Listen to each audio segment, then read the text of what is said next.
Good morning to all of you.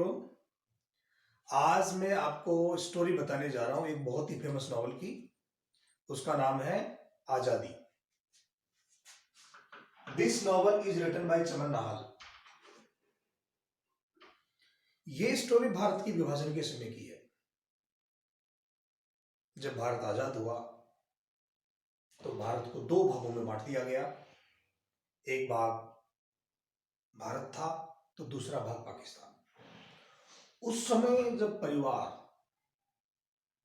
एक देश को छोड़ के दूसरी जगह गए, जब इतना बड़ा डिस्प्लेसमेंट हुआ तो लोगों को क्या क्या समस्याएं आई, क्या क्या परेशानियां हुई, उस समय कितनी किलिंग्स हुई, कितना मासकर हुआ, रेप्स, ये सब चीजें इस नोवेल के अंदर आपको देखने को मिलेगी।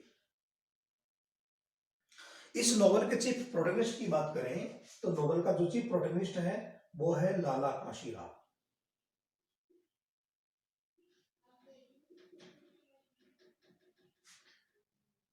ये लाला काशीराम एक ग्रेन मर्चेंट है और सियालकोट में रहते हैं। सियालकोट में ये अपने परिवार के साथ वहां पर रहते थे। परिवार में इनकी जो पत्नी है, पत्नी का नाम है प्रभा रानी, और इनके बेटे का नाम था अरुण।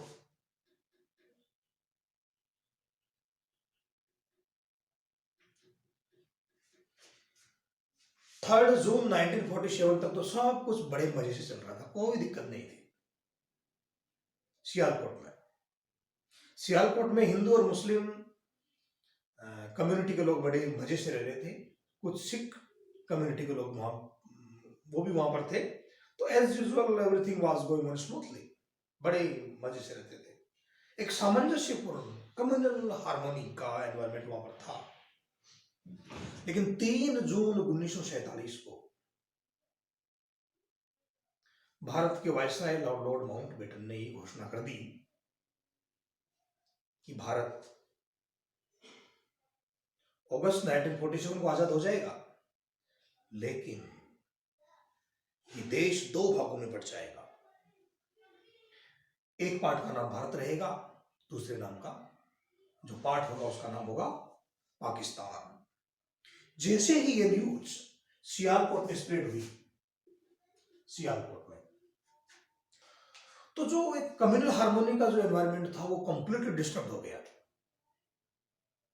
लोगों की बीच में जो अच्छी अच्छी फीलिंग्स थी, शेयरिंग ऑफ हैप्पीनेस थी या शेयरिंग ऑफ सैडनेस थी, सब कुछ डिसअपियर हो गया। Nothing was there now.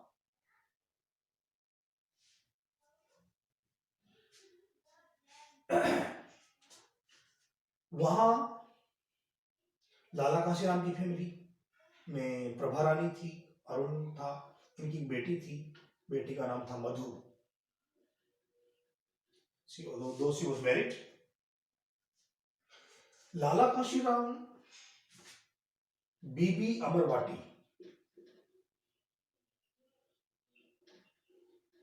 के घर में रहते थे। Bibi Amarwati is the name of landlady.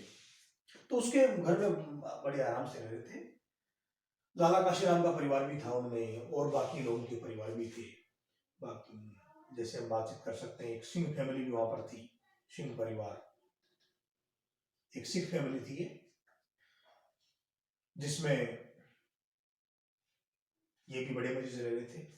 इनके इस फैमिली में जो हेड था, हेड का नाम था सरदार जोधा सिंह। सरदार जोधा सिंह। तो ये सब लोग बड़े मजे से वहां पर रह रहे थे, वहां कोई दिक्कत नहीं थी। सरदार जोधा सिंह के जो बेटे थे, बेटे भी वहीं पर उनके साथ रहते थे। उनके बेटे का नाम था सरदार तेजा सिंह। सरदार तेजा सिंह। सरदार तेजा सिंह की डॉटर थी जिसका नाम था ईश्वर कौर। ईश्वर कौर। ईश्वर कौर मैरिड सरदार निरंजन सिंह। सरदार निरंजन सिंह।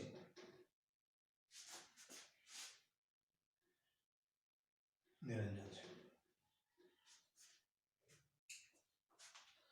तो ये फैमिली भी बड़े मजे से रहती थी, और भी वहां पर फैमिलीज थी, जैसे पद्मिनी एक चार वुमन थी, ये अपनी बेटी चांदनी के साथ रह रही थी वहां पर।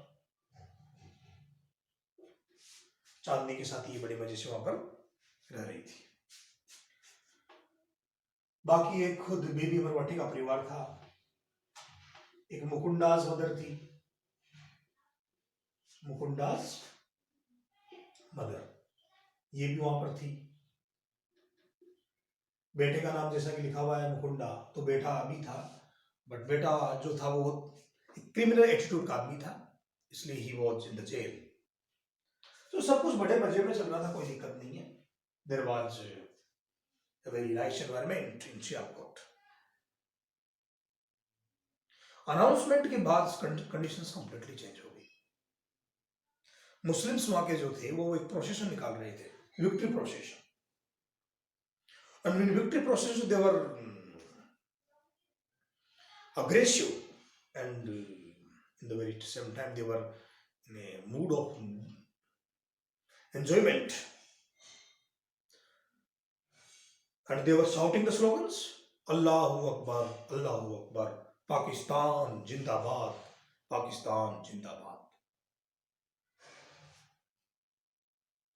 तो उन लोगों की इच्छा थी कि जिस मोहल्ले में ये नाना काशीराम की फैमिली रह रही थी, सिंह फैमिली रह रही थी, और बाकी बीबी अमरवाटी की खुद की फैमिली भी थी, तो उनकी इच्छा थी कि उस हिंदू मोहल्ले में एक प्रोसेशन निकाला जाए, जुलूस।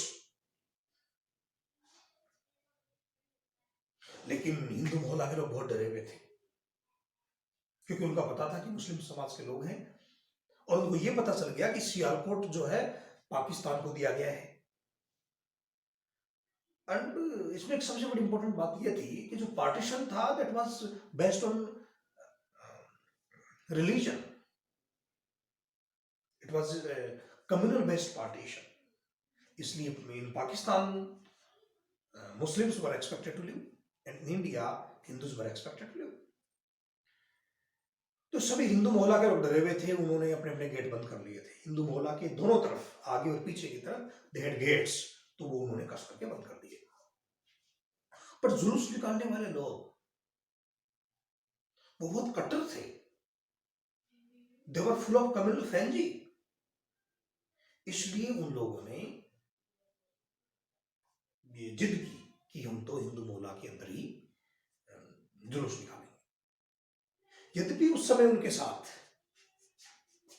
उस प्रोसेशन के समय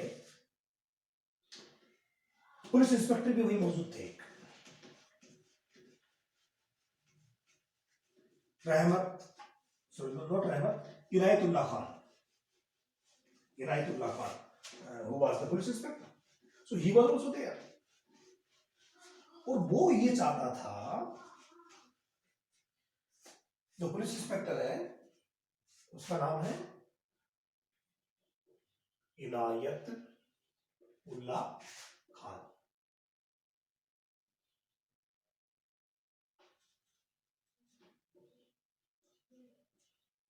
इनायतुल्लाह खान कौन था ये? He was a police inspector।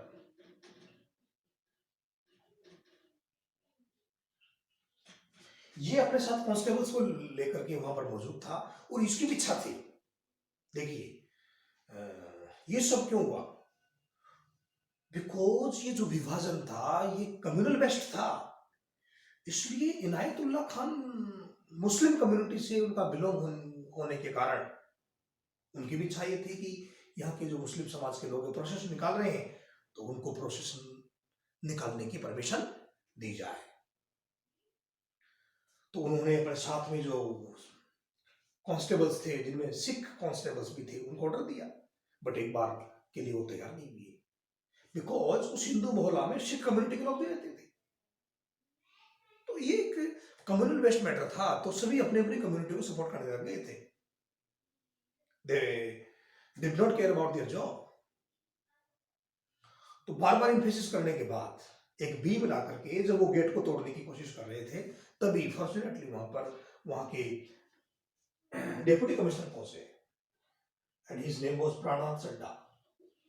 Pranath Chadda. Pranath Chadda reached there. He was the police inspector. He was the police inspector. Not police inspector. Deputy commissioner. Deputy commissioner.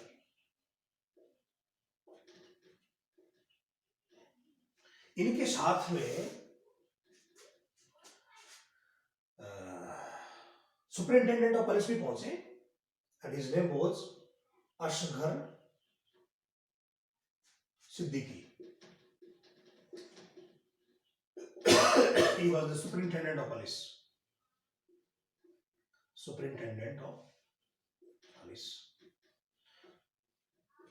और प्राणनाथ चड्ढा ने जाते ही सबसे पहले वो जो गेट तोड़ने का काम हो रहा था उस काम को उन्होंने रुकवा दिया. लेकिन बाद में डिस्कशन करने के बाद ये डिसाइड हुआ कि गेट खोल दिए जाए और ये लोग उसमें हिंदू मोहल्ला में प्रवेश करें. वो उन्होंने हिंदू मोहल्ला में प्रवेश किया. प्रवेश करने के बाद कोई ऐसी कोई खास घटना हुई नहीं, लेकिन उस दिन का काम हो गया. लेकिन उसके बाद में वायलेंस की कुछ घटनाएं वहां पर हैपन होने लग गई. Some killings were going on there और एक टेंशनाइज्ड एनवायरनमेंट वाज देयर. कुछ आगजनी की घटनाएं भी हुई. इस तरह डेली होने लग गया. तो लास्ट में गवर्नमेंट की तरफ से और अधिकारियों की तरफ से ये डिसाइड किया गया कि जो हिंदू और सिख कम्युनिटी के लोग हैं यहाँ पर उनको यहाँ से चले जाना चाहिए, because it is not safe for them to live there. ये जो बात थी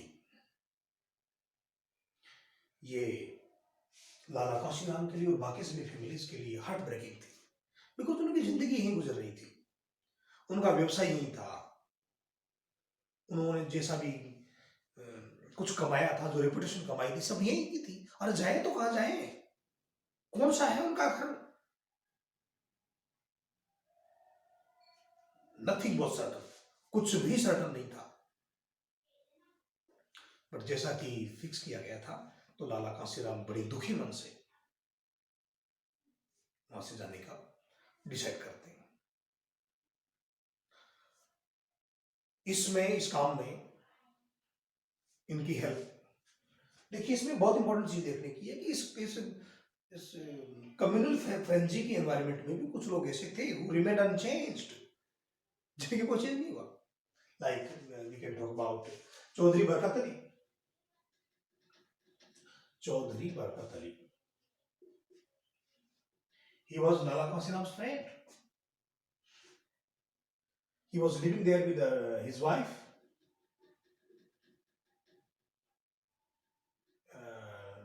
His son's name was Arun. No, sorry. Munir. And his daughter's name was Nurul Nisar.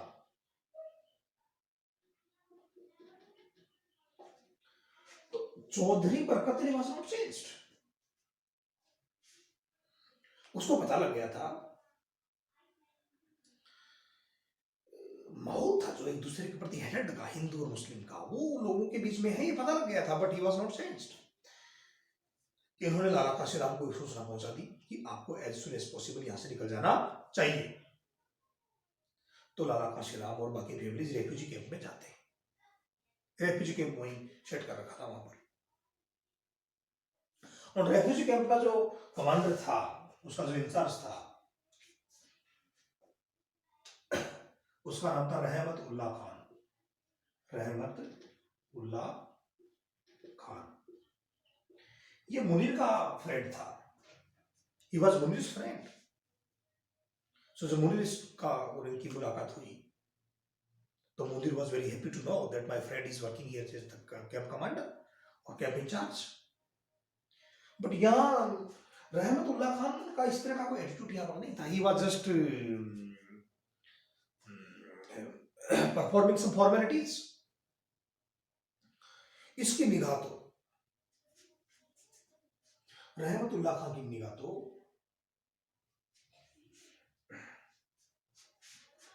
जो बीपी अमरवाटी उनके उनका बेटा था, उनके बेटे की मिसेज का नाम था सुनंदा। बेटा था, उस बेटे का नाम था सूरज प्रकाश, और Suraj Prakash wives name was Sunanda. तो रहमतुल्लाह खान की निगाह वहां पे गई। Suraj Prakash, Suraj Prakash wife was Sunanda.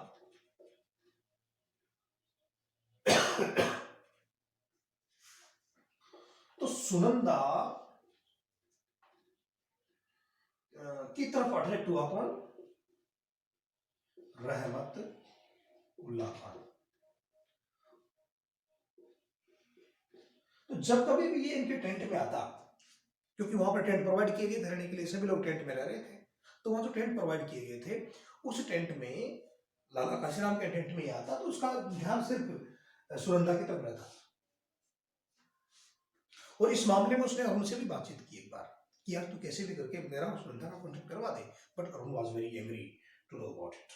He did not like that this idea was in the mind of my friend.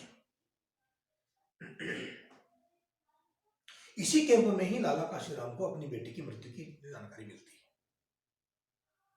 Actually मृत्यु नहीं, मर्डर था एक, क्योंकि जब वो वजीराबाद से मधु, लाला काशीराम की बेटी का नाम मधु था, जब वो वजीराबाद से सियालकोट में आ रही थी तो on the way she was murdered along with her husband. तो ये खबर सुनते ही लाला काशीराम और उसकी पत्नी बहुत ही उदास हो गई। इसलिए लाला काशीराम ने अपने बेटे अरुण को और सूरज प्रकाश को, दोनों को भेजा कि जहां पर डेड बॉडी जलाई जा रही है वहां जाइए और देख के आइए। तो ये वहां गए और इस काम में चौधरी बरकत अली ने इनकी बहुत हेल्प की, बट कुछ भी नहीं मिला। सभी डेड बॉडीज थी, उनको ग्रुप में एक जगह ही जला दिया गया था। कहीं 5 डेड बॉडीज, कहीं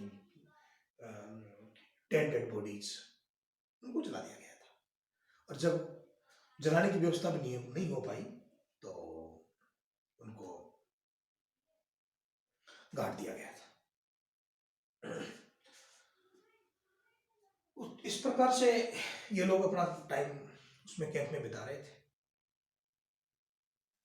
सितंबर 1947 को एक कन्वॉय बनाया गया। कन्वॉय का मतलब है एक ग्रुप बनाया गया और वो ग्रुप अब हिंदुस्तान पहुंचना था उसका। एक्चुअली इससे पहले भी कन्वॉय गए थे, बट कुछ ट्रेन के कन्वॉयज थे और उनकी स्थिति और भी डेंजरस थी, क्योंकि वो बहुत ही डेंजरस इलाकों से होकर गुजर रहे थे। इसलिए Lala Kashiram thought it better that I will not go in this convoy. So foot convoy बनाया गया, पैदल जाने का कन्वॉय। सो इस कन्वॉय का जो कमांडर था वो था मेजर जंग बहादुर सिंह। इस कन्वॉय का जो कमांडर था जंग बहादुर सिंह, मेजर जंग बहादुर सिंह। तो कन्वॉय को वहां से रवाना किया गया।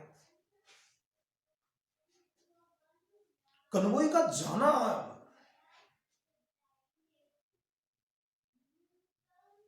एक बहुत ही दर्दनाक घटना थी, बिकॉज जो बूढ़े लोग थे उनको भी बहुत बड़ी परेशानी हो रही थी। अच्छा, इसमें एक बात मैंने आपको बताई नहीं, वो बहुत इंपॉर्टेंट है बताना, कि ईश्वर कौर's husband's name was Niranjan Singh.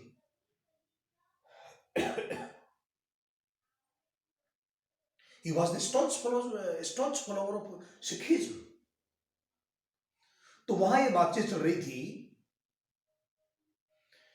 कि जो सिख कम्युनिटी के लोग हैं उनको अपनी दाढ़ी कटवा देनी चाहिए, बिकॉज रास्ते में जाएंगे और रास्ते में कुछ मुस्लिम विलेजेस आएंगे, तो दाढ़ी के कारण वो जल्दी से पहचान जाएंगे कि these persons are from Sikh community. जो बोला कटवा लेना चाहिए। लेकिन सरदार निरंजन सिंह ने दाढ़ी नहीं कटवाई। और जब लोग माने नहीं, लोगों ने उसको बहुत प्रेशर बनाया, तो उसने अपने आप को आग के हवाले कर दिया। This was self immolation. उस समय सरदार निरंजन सिंह की पत्नी जो है ईश्वर कौर, सी वॉज प्रेग्नेंट, पेट में बच्चा था उनके। बहुत दर्दनाक घटना हुई। अब अंदाजा लगा सकते हैं कि कितनी बुरी स्थिति ईश्वर कौर की उसमें हुई होगी। एक तो कैंप का टाइम, जहां पे कोई व्यवस्था नहीं है, खाने पीने की ढंग की व्यवस्था नहीं है, और बाकी बाथरूम टॉयलेट इस तरह की व्यवस्था वहां पर नहीं थी, काम चला व्यवस्था थी। तो उस समय ये बहुत बुरी घटना थी। तो लास्ट में जब कन्वॉय को रवाना किया गया, तो ईश्वर कौर को उस ट्रक में बिठा दिया गया जो आर्मी का था, बिकॉज आर्मी वालों ने ये अनाउंसमेंट किया था कि दोज हु आर इनवैलिड और दोज हु आर सिक और may be those who are suffering from some disability, वो ट्रक में बैठ सकते हैं। तो कैसे भी करके ईश्वर कौर को ट्रक में बिठाया। इस प्रकार से कन्वॉय चला। कन्वॉय जब पहुंचा नरोवाल, और कन्वॉय को स्टे करना था। जब नरोवाल गए तो वहां पे इनके ऊपर अटैक हुआ।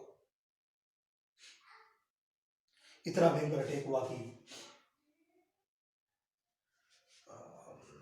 Thousands of peoples were killed. ये अटैक मुस्लिम कम्युनिटी के लोगों की तरफ से था। So many women were raped. They were abducted.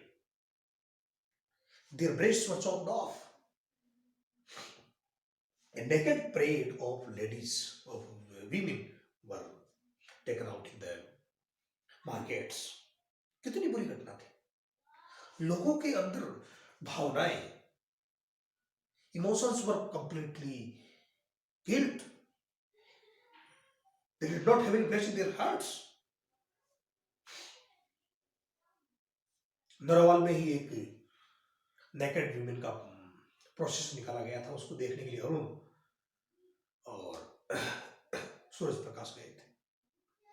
दोनों ने वो देखी थी तो बहुत बुरी कंडीशन थी। दो सूरज प्रकाश तो क्या समझदार नहीं था ज्यादा, वो भी अपने पिताजी के जैसे ही, अरुण के पिताजी का नाम था Gangomul. He was good for nothing husband, ऐसे ही बेटा भी था। इसलिए बहुत मजा आ रहा था उसको तो। लेकिन Arun was very sad to know about the parade. उस परेड में सभी प्रकार की महिलाएं थी, young women, middle aged women, old women. They were maltreated there. Maltreated means people were staring them. They were staring at their dead bodies. They were spitting towards them. उनकी तरफ थूक रहे थे। They were even calling some bad names for ladies, women. Narwal में इस प्रकार से बहुत बुरी घटना हुई, बहुत सारे लोग मारे गए।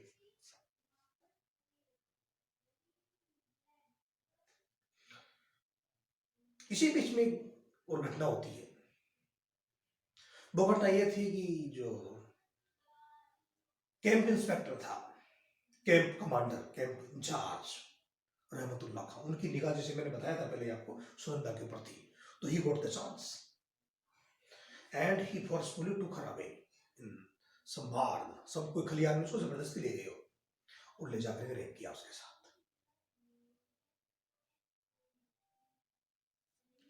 इसी दौरान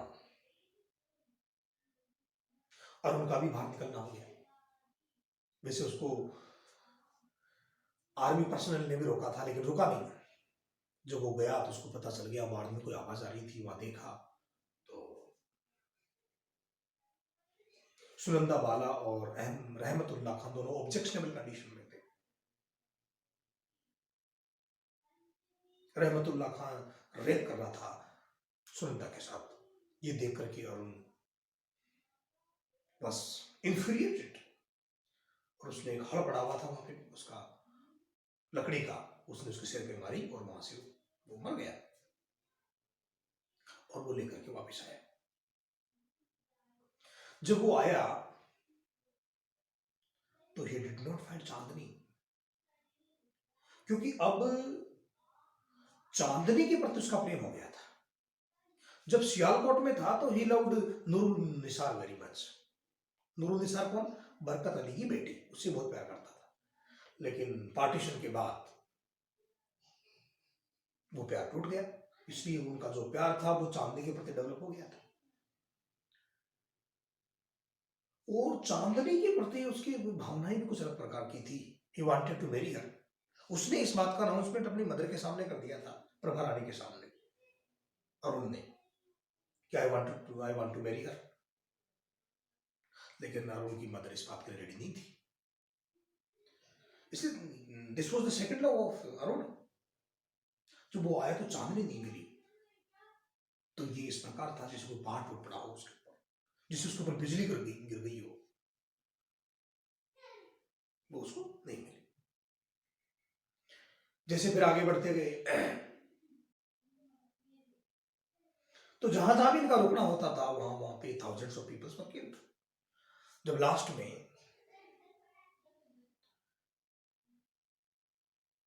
डेरा बाबा नानक तक पहुंचे, उसके पहले रावी नदी थी, तो रावी नदी पे पहुंच करके लोगों ने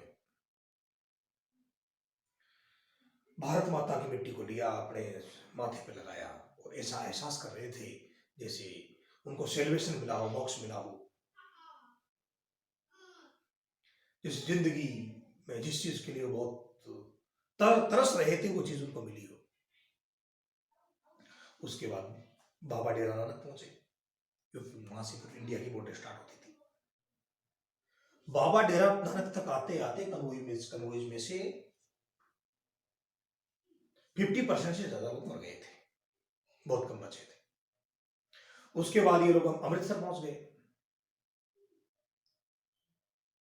देखिए इसमें एक बहुत बड़ी इंपॉर्टेंट बात है कि जैसे इंडिया में पहुंचे थे लोग, they were very much happy.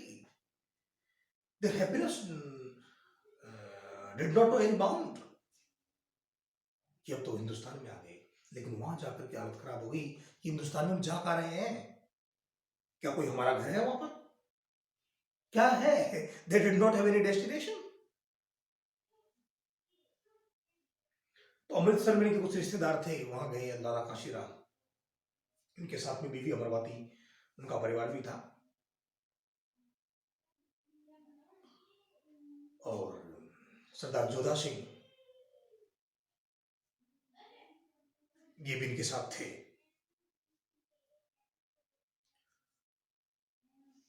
तो इस प्रकार से अमृतसर में इनको किसी ने कोई जगह नहीं दी। हाँ, उनको स्वागत किया, चाय वाय पिलाई, but they were not ready to give them any shelter. किसी ने वहां आश्रय नहीं दिया। तब जाके लाला काशीराम के दिमाग में आया कि यार ये है क्या आजादी, ये है क्या मेरा देश जहां मेरे रहने के लिए जगह नहीं है? ये मेरे रिलेशन वाले जो है ये लोग भी मुझे घर नहीं दे सकते। लेकिन nothing was to be done. Last में डिसाइड किया गया कि हम दिल्ली जाएंगे, क्योंकि दिल्ली नेशनल कैपिटल थी। तो लाला काशीराम को लगा कि शायद दिल्ली जाती है तो बहुत सुविधा हो जाएगी, वहां सारी फैसिलिटी हो जाएगी। तो दिल्ली जाने वाली ट्रेन में जाके बैठ गए। ट्रेन लेकिन वहां से आगे बढ़ने के लिए तैयार नहीं है। वहां जब पूछताछ हुई तो पता लगा कि एक ट्रेन मुस्लिम डेड बॉडी से भरी हुई, मुस्लिम डेड बॉडीज भी थी उसमें और अलाइव भी थे लोग, वो अभी यहां से गई है। और उसमें बहुत सारे लोगों का माशकर कर दिया गया, बहुत सारे लोगों को मार दिया गया। इसी चक्कर में डेड बॉडीज को पटरी से हटाने के लिए काम चल रहा था, और इसी चक्कर में ट्रेन वहां पर रुकी हुई थी। तब लाला काशीराम के माइंड में आया कि कोई कम नहीं है, कोई कम नहीं है। हिंदूज भी मुस्लिम को मार रहे हैं और मुस्लिम्स हिंदूज को मार रहे हैं। From both the sides such type of action is happening. दोनों तरफ से काम हो रहा है। कुछ घंटे वहां पर ट्रेन खड़ी रही, उसके बाद रवाना हुई, फिर आगे जाकर के रुक गई। कंडीशन इतनी भयानक थी कि डेड बॉडीज पड़ी हुई थी पटरियों के ऊपर, प्लेटफॉर्म के ऊपर, and stains of blood was there, blood was flowing on the platform as well, because so many people were killed by Hindus. थोड़ा आगे गुजरने के बाद जब रेलवे स्टेशन तक पहुंचे तो ट्रेन अनेक घंटों के लिए रुक गई, और वहां पर ईश्वर कौर को लेबर पेन हुआ, and she give birth to a baby girl, और उसकी बेटी का जन्म हुआ। इस प्रकार से बहुत बुरा समय गुजारते हुए लाला काशीराम, बीबी अमरवती की फैमिली और सिंह फैमिली दिल्ली पहुंचे। तो इनको लग तो ऐसे रहा था कि दिल्ली में जाते ही इनको अच्छा सा कमरा मिलेगा, अच्छा सा मकान बनेगा और बड़े मजे से पूरी जिंदगी गुजारेंगे। But everything was contrary to that. वहां जाते ही पता लगा कि कितनी भयंकर भीड़ थी वहां पे, क्योंकि ये जो एक्सचेंज था, इट इज जो डिस्प्लेसमेंट था, it was on a large scale. तो सभी जगह से लोग आ रहे थे, लोग जगह जगह बैठे हुए थे। तो लाला काशीराम वहां पर आए और वहां जो रिहेबिलिटेशन सेंटर थे उनके ऑफिसर के पास गए और उनको बताया कि मैं इस प्रकार से सियालकोट से आया हूँ और मुझे यहाँ पर रहने के लिए कमरा या हाउस दे दीजिए।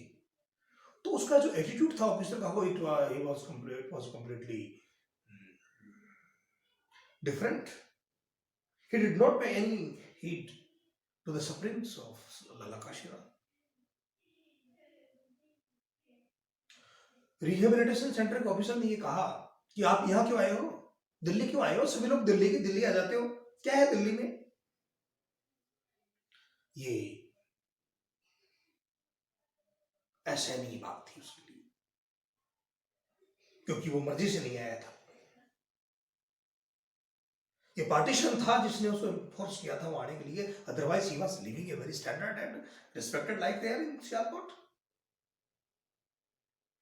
इतनी बुरी कंडीशन होने के कारण लाला काशीराम एक ट्रबल पहना करते थे, पहले उसने ट्रबल भी गिव अप कर दिया था, ट्रबल नहीं पहनते थे क्योंकि उनके हिसाब से ट्रबल एक रिस्पेक्ट, एक ऑनर का प्रतीक है, उसका कुछ ऑनर था ही नहीं है, इसलिए गिव अप ट्रबल वियरिंग।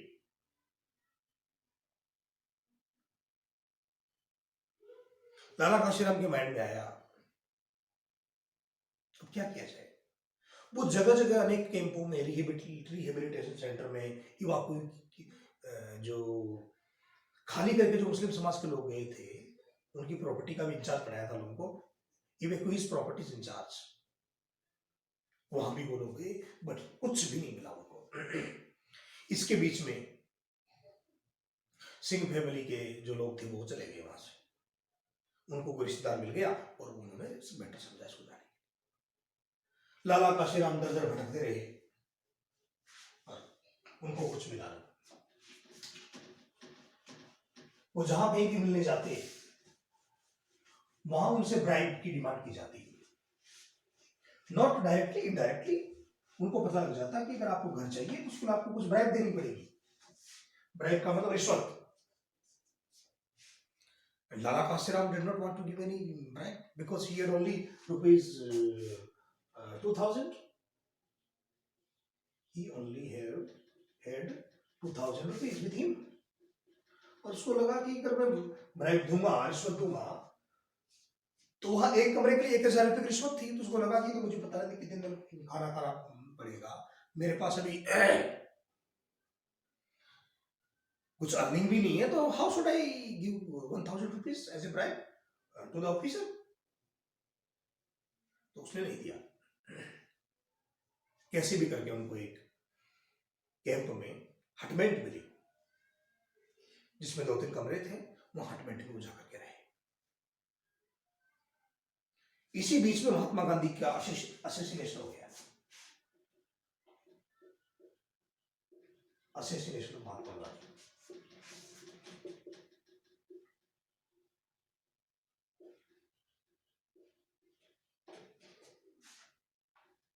ये जान करके लाला काशीराम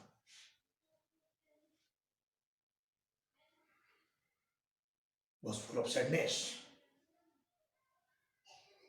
क्योंकि Lala Kashiram always respected Mahatma Gandhi, but Sunanda, sorry, Bibi Amarwati was very happy. उसको लग रहा था क्या है महात्मा गांधी, क्या मिला उसे, मर गया तो बढ़िया है। तो डिफरेंट टाइप के ओपिनियंस वहां से प्राप्त हुए।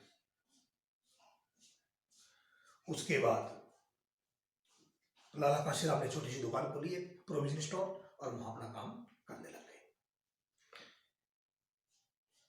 बीबी अमरवाटी और सुनंदा एक सिलाई मशीन लेके आई और उन्होंने सिलाई मशीन का काम स्टार्ट किया। तो लाला काशीराम को ये पता चला कि क्या ये है वो आजादी जिसकी हम कब से कल्पना किया करते थे। क्या मिला इस आजादी से हमें? Nothing.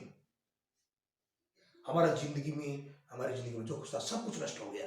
Respect was not there, honour was not there, property was not there, what was there with them? कुछ भी तो नहीं था। ऐसी आजादी का क्या मतलब हमारे लिए? तो ये आजादी नोवेल एक व्यंग्यात्मक तरीके से लिखी गई एक स्टोरी है, जिसमें पार्टीशन के टाइम पे जो सफरिंग्स हुई, जो मेंटल एंग्विश हुई, जो लॉस ऑफ प्रॉपर्टी और लॉस ऑफ ह्यूमन बींग्स हुआ, वो इसके अंदर बताया गया है।